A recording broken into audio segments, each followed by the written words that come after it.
Ha llegado a Zona Criminal.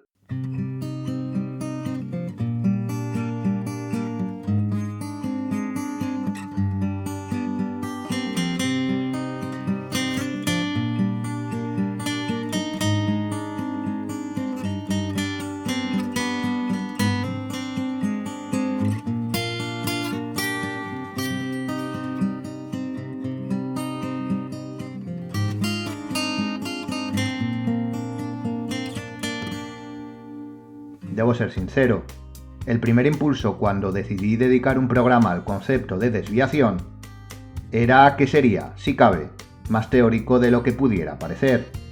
Así que, queriendo buscar temáticas que despertaran la mayor curiosidad posible, lo rechacé. Pero realmente lo consideraba tan importante que no terminaba de irse de la cabeza. Los psicoanalistas dirían que la idea se quedó en el inconsciente, luchando por entrar y asomarse al consciente. Pero realmente lo que fue es una idea permanente que al final, como están ustedes escuchando, iba a ser y ahora es. En una sola frase hemos mezclado principios freudianos y platónicos. Empezamos fuertes. Fuera de la pequeña broma, cuando sucumbimos a que la idea se transformara en un programa completo, mientras invadía nuestro discurrir, nos dimos cuenta que con este concepto se entenderían muchos otros, e incluso, así en general, muchas cosas dentro de la criminología, desde su necesidad manifiesta hasta su complicación, muchas veces tácita y poco valorada, incluso, diríamos que subestimada, aunque esto depende de la opinión de cada uno. Un concepto como objeto de análisis, o más bien cuando existe una finalidad pedagógica, suele en un primer momento centrarse en su definición, para así llegar a su comprensión y por último a su aplicación.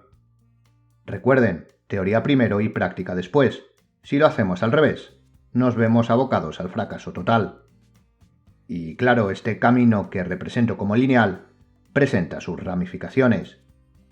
Así, la propia definición traerá a su vez incluso definiciones de conceptos que definen el primero, ya saben, la parte contratante. La comprensión requerirá de lo propio pero con otros conceptos relacionados, tanto directa como indirectamente.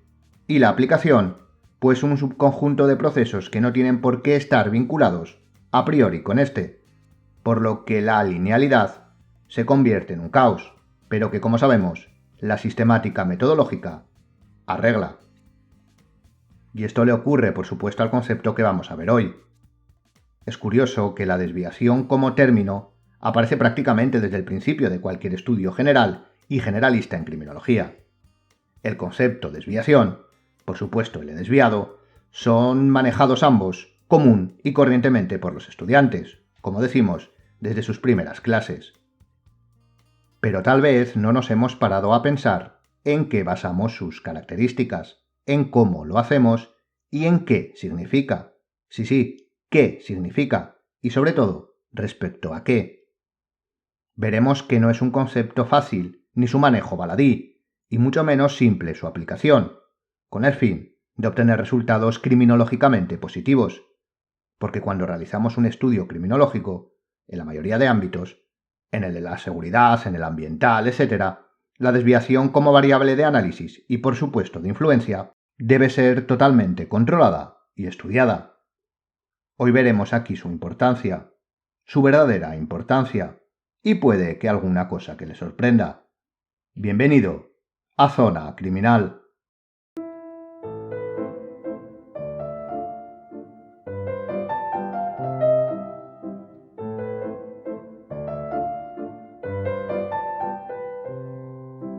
Cuando hablamos o escuchamos la palabra desviación, nos viene a la mente Enrico Ferri y su famosa obra Sociología Criminal, en donde se pone el punto de partida al concepto que hoy analizamos. La sociología de la desviación nació con él. Curioso que naciera ligada a la sociología, o no, pero esto lo veremos algo más adelante. No vamos tampoco a detenernos en la obra ni en su autor, porque hablamos de ella y de él tendidamente en los primeros programas. Si no los ha escuchado, puede dirigirse a ellos. Por lo tanto, y recomendando por supuesto la obra del italiano, podemos decir que el término comenzó a tener su importancia en el siglo XX, y lo hizo a partir de su definición más amplia, y que sigue constando como tal en el diccionario de la lengua española, cuando se refiere a un sujeto con, y abrimos comillas, tendencia o hábito anormal en su comportamiento, y cerramos las comillas. Aquí, en esta definición tan global, ya tenemos varios conceptos en los que profundizar, y vamos a ir por partes. Lo primero es estar de acuerdo con la propia definición, y desde luego lo estamos. Cuando uno se desvía del camino, digamos que lo que hace es salirse de este. Esto es lo que nos transmite la definición. Lo segundo es que la acción crea al sujeto. La desviación crea desviados. Parece obvio, pero es importante, porque la criminología incide en ambos, y sabiendo que es la acción la que crea al actor, y no al revés, ya sabemos cómo intervenir. O no. O existen actores que crean la acción. Es decir, existen desviados que desvían. Solo con esto ya podemos intuir que las cosas pueden complicarse.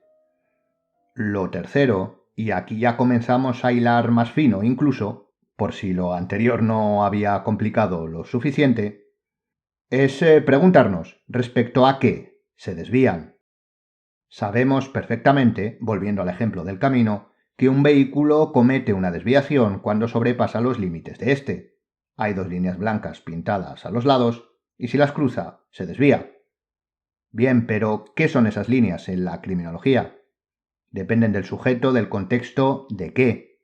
Porque si nos damos cuenta, si un conductor de un país, pongamos España, viaja a otro, no importa cuál, y se pone a los mandos de un vehículo, sabe perfectamente, incluso sin líneas que lo demarquen, de dónde a dónde llega el camino en su ancho. Pero en criminología, ¿las conductas desviadas son universales? ¿Son atemporales? Como ve, las preguntas no dejan de surgir. Hemos pasado de creer que el concepto era hermético a darnos cuenta que es, o mejor dicho, porque aún no hemos estudiado nada, puede ser tremendamente amplio.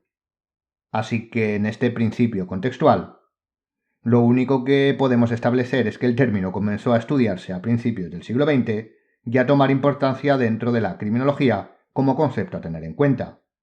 Y a partir de aquí, vamos a ir dando o intentando dar respuesta a los interrogantes planteados.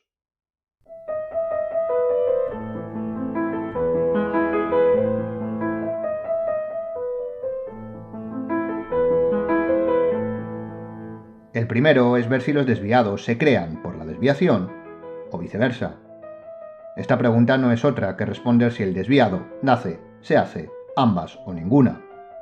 En este caso, y ya puede intuir que no será el único, la respuesta no es hermética y depende de los factores criminógenos.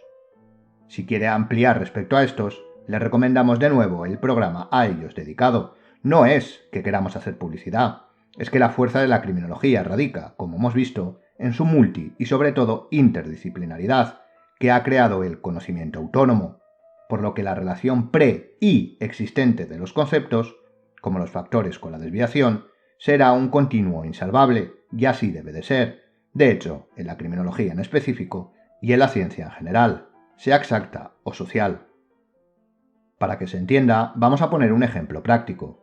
Vamos a establecer, y decimos establecer, dando por bueno porque luego nos adentraremos en matizar esto, que robar un vehículo es una conducta desviada. Y por lo tanto, entendemos que quien roba un vehículo es un desviado. Hasta aquí todo correcto. La conducta crea al desviado. Pero cuando no había una norma formal o incluso informal de control respecto a esta conducta, y se robaba, por ejemplo, un carro, si era una conducta no tipificada, no era un desviado quien la cometía, porque no existía la desviación.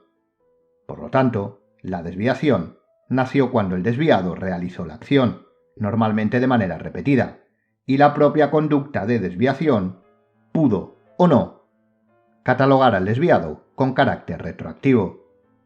Esto puede parecer lioso, pero pensemos exactamente lo mismo con los delitos de nueva aparición, por ejemplo los tecnológicos.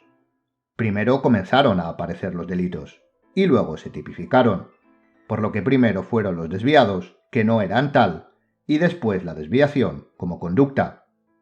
Puede que alguno ya cometiera acciones sí tipificadas, reincidentes, por lo que sería entonces desviado respecto a ciertas conductas y otras no. Como ve, la respuesta no es tan sencilla. Y aquí hemos puesto de ejemplo, para mantener la constante referencial, la ley como límite para acotar una conducta desviada o no. ¿Pero es la única referencia? Esto nos lleva al siguiente interrogante.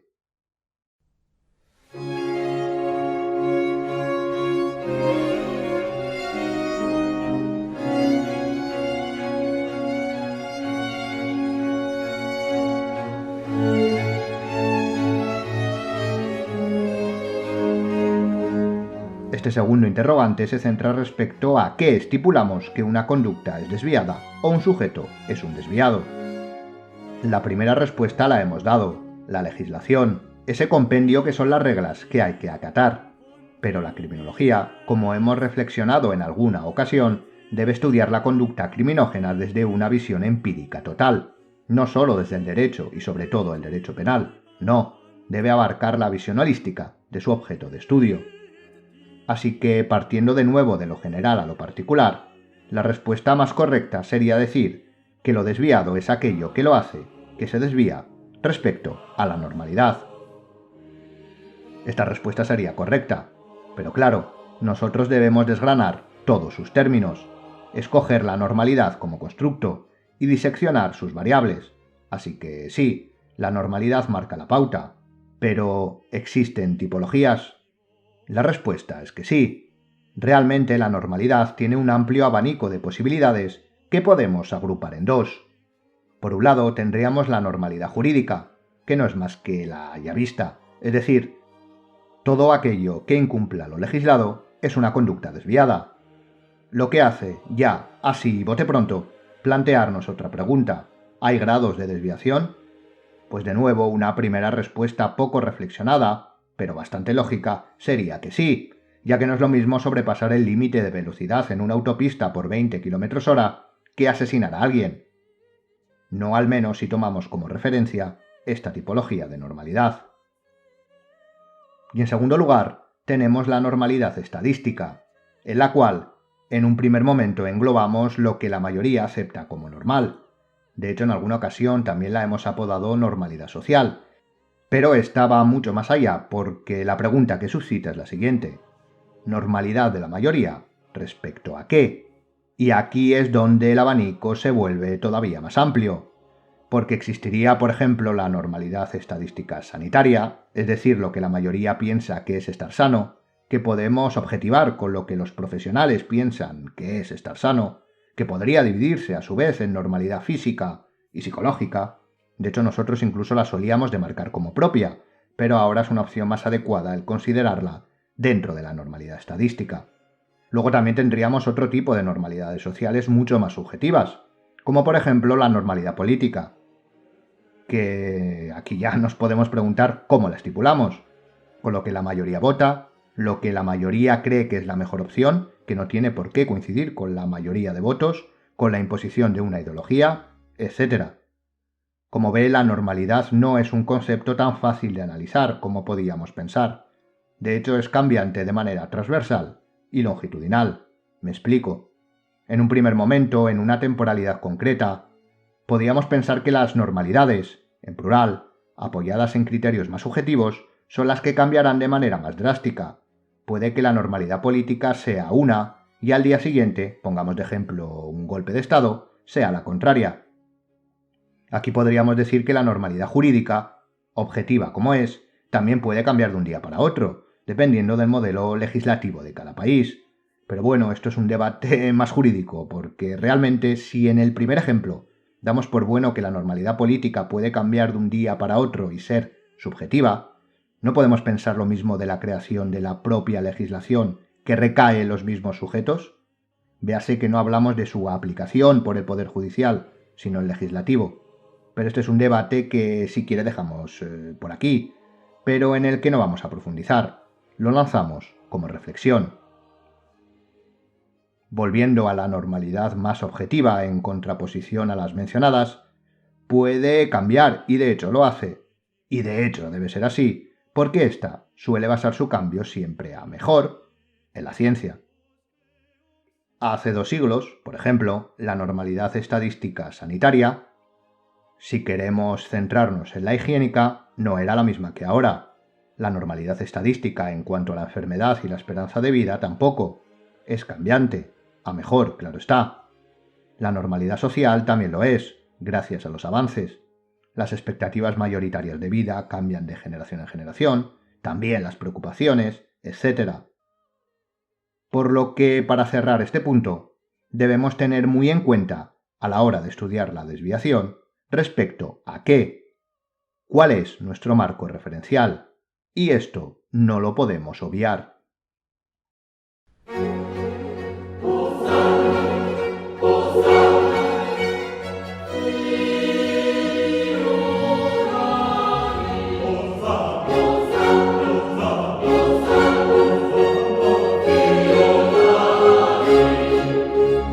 La tercera cuestión que nos planteábamos, y que de hecho puede deducirse del punto anterior, es si la desviación es un concepto universal. La respuesta es que el concepto sí, pero el resultado no. Es decir, siguiendo con el ejemplo del vehículo y la carretera en cualquier país del mundo, podemos saber cuáles son los límites de ese camino y cuándo los sobrepasamos. Dependerá del marco, pero de manera general sí. En cambio, ese marco, esas referencias, no son iguales en todos los lugares, por lo que el resultado, o mejor dicho, la dependencia de este, los límites son distintos. La normalidad jurídica puede ser compartida, o mejor dicho, parecida en países similares, pero no es igual. La normalidad estadística puede cambiar dentro del propio país, e incluso dentro de los propios grupos, así que el desviado y la desviación dependen del contexto. De nuevo, la mesología como parámetro indispensable para entender conceptos criminológicos. Si realizamos un pequeño tour mental por lo visto hasta ahora, tenemos que el desviado y la desviación tienen una interdependencia entre ellos que, aunque bidireccional, no es geométrica, y esto depende de las referencias limitantes que se tengan, que a su vez dependen del contexto de desarrollo, o lo que es lo mismo, para estudiar la desviación y al desviado, debemos comprender su aspecto intrínseco, digamos biológico y psicológico, y su aspecto situacional y longitudinal, digamos la mesología. Vaya de nuevo todos los conceptos que estamos viendo a lo largo de los programas volviendo a aparecer. Parece que la criminología, cuando la estudiamos y analizamos metódicamente, es mucho más exacta y compacta de lo que en un principio pueda pensarse.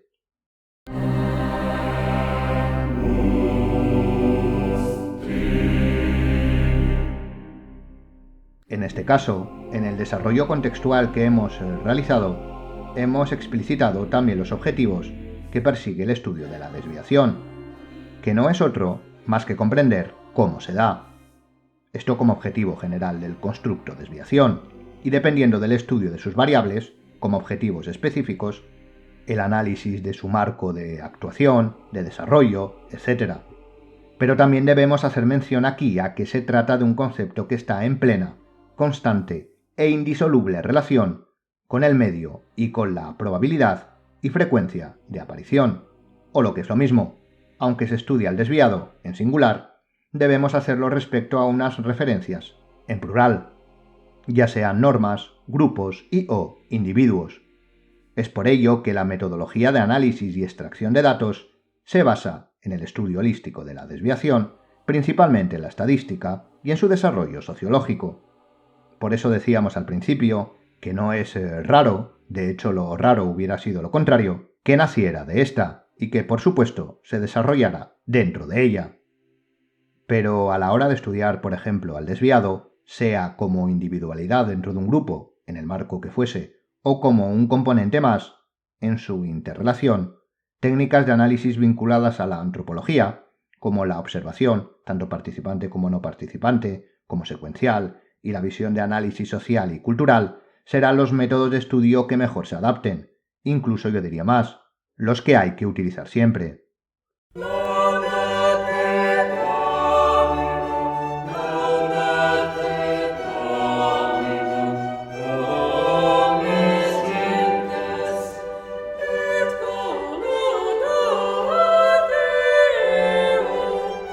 Y ya como conclusión, es posible que tenga más preguntas que respuestas. En ese caso, nuestro objetivo, el de este programa, está cumplido. Como solemos decir, no podemos explicar un concepto que calificamos de complicado, tanto en su concepción terminológica como de aplicación, en unos minutos y en un podcast. Nuestro objetivo es mostrar la complejidad de un análisis criminológico y lo hacemos a través de desmembrar mínimamente los conceptos más conocidos. Si nos damos cuenta, la desviación, que parecía más un término de clasificación, de tipología genérica, pasa a ser un concepto tremendamente amplio en su concepción y conciso en su aplicación, con análisis que deben tener en cuenta aspectos cualitativos y cuantitativos, longitudinales y puntuales, con técnicas de análisis estadísticas y aplicadas, es decir, como la mayoría de los estudios criminológicos, desde una visión multifocal para comprenderlo y estudiarlo de manera completa. Y esto, solo la criminología puede darlo. Se trata de estudiar la desviación y al desviado, primero para prevenir, después para incidir y por último para prospectar y controlar este parámetro que, como vemos, en cuanto a la dependencia y desarrollo, es multifactorial. Por lo que el objetivo es siempre intentar despertar la parte crítica del oyente, que si no lo ha hecho, se plantee el estudio del concepto que se analice, sin darlo por hecho. Puede entender el alcance del análisis criminológico y, por supuesto, aplicarlo en el ámbito profesional. Pero realmente, todo esto empieza por la visión y el cuestionamiento de cada concepto como algo más que un término definido. Y hasta aquí el programa de hoy.